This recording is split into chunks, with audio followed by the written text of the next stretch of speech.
नमस्कार दोस्तों, आपका स्वागत है 5 मिनट नॉलेज बेस्ट में, जहां हम लाते हैं आपको ज्ञान के छोटे छोटे टुकड़े। आज के इस वीडियो में हम बात करेंगे पैसे के विकास और उसके अर्थशास्त्र के बारे में। पैसा हमारे जीवन का एक महत्वपूर्ण हिस्सा है और इसे समझना बहुत जरूरी है। तो चलिए बिना किसी देरी के वीडियो शुरू करते हैं। मौद्रिक अर्थशास्त्र। मौद्रिक अर्थशास्त्र अर्थशास्त्र की एक शाखा है जो पैसे और इसके कार्यों का विश्लेषण करने के लिए एक ढांचा प्रदान करती है, जैसे कि विनिमय का माध्यम, मूल्य का संग्रह और लेखांकन की इकाई। पैसा पैसा वह चीज है जिसे सामान और सेवाओं के लिए भुगतान के रूप में और आहरणों की पुनर्भुगतान के लिए सामान्यतः स्वीकार किया जाता है और जो विनिमय के एक माध्यम के रूप में कार्य करता है। पैसे का विकास वस्तु विनिमय प्रणाली, बार्टर सिस्टम। पैसे के रूप में विनिमय का परिचय मानवता की सबसे बड़ी आविष्कारों में से एक था। पैसे के आविष्कार से पहले विनिमय वस्तु विनिमय द्वारा होता था, अर्थात वस्तुओं और सेवाओं का सीधे अन्य वस्तुओं और सेवाओं के लिए विनिमय किया जाता था। खाल, नमक, चावल, गेहूं, बर्तन, हथियार आदि जैसी वस्तुएं सामान्यतः पैसे के रूप में उपयोग की जाती थीं। वस्तुओं के बदले वस्तुओं का यह विनिमय वस्तु विनिमय प्रणाली के रूप में जाना जाता था। वस्तु विनिमय प्रणाली का परिचय मेसोपोटामिया जनजातियों द्वारा किया गया था। धातुई मानक, मेटेलिक स्टैंडर्ड। धातुई मानक के तहत कुछ प्रकार की धातु जैसे सोना या चांदी पैसे और मुद्रा के मानक मूल्य को निर्धारित करने के लिए उपयोग की जाती है। उनका अंकित मूल्य उनकी अंतर्निहित धातु के मूल्य के बराबर होता है। सोने का मानक, गोल्ड स्टैंडर्ड। सोने का मानक एक प्रणाली है जिसमें मौद्रिक इकाई या मानक मुद्रा का मूल्य सीधे सोने से जुड़ा होता है। पैसे की एक इकाई की क्रय शक्ति एक निश्चित वजन के सोने के मूल्य के बराबर रखी जाती है। चांदी का मानक, सिल्वर स्टैंडर्ड।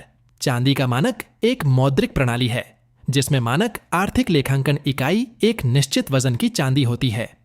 कागजी मुद्रा मानक, पेपर करेंसी स्टैंडर्ड। कागजी मुद्रा मानक उस मौद्रिक प्रणाली को संदर्भित करता है जिसमें ट्रेजरी या केंद्रीय बैंक द्वारा जारी कागजी मुद्रा नोट अनियंत्रित कानूनी निविदा के रूप में प्रचलित होते हैं। इसका मूल्य सोने या किसी अन्य वस्तु के मूल्य से स्वतंत्र रूप से निर्धारित होता है।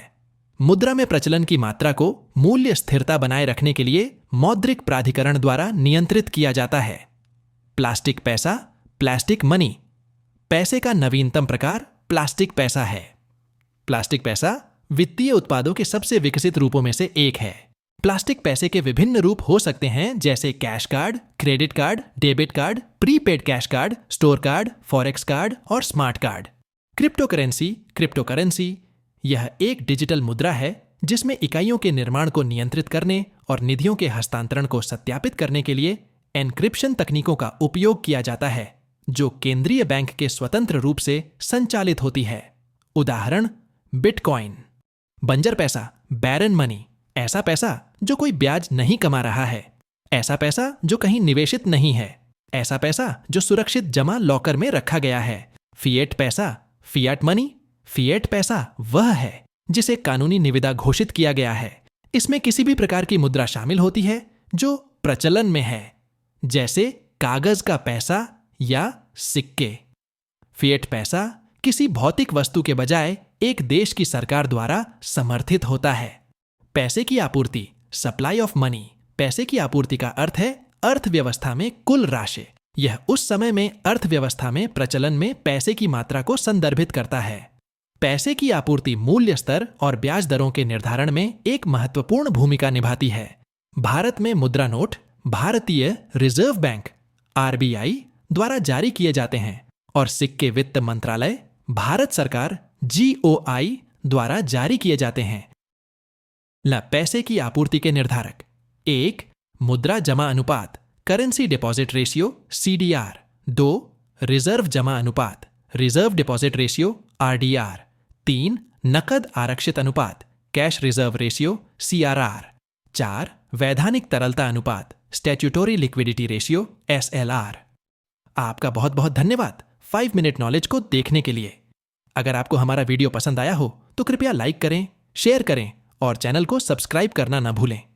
आप हमें कमेंट में बताएं कि अगला विषय कौन सा होना चाहिए। फिर मिलेंगे एक नई जानकारी के साथ। धन्यवाद।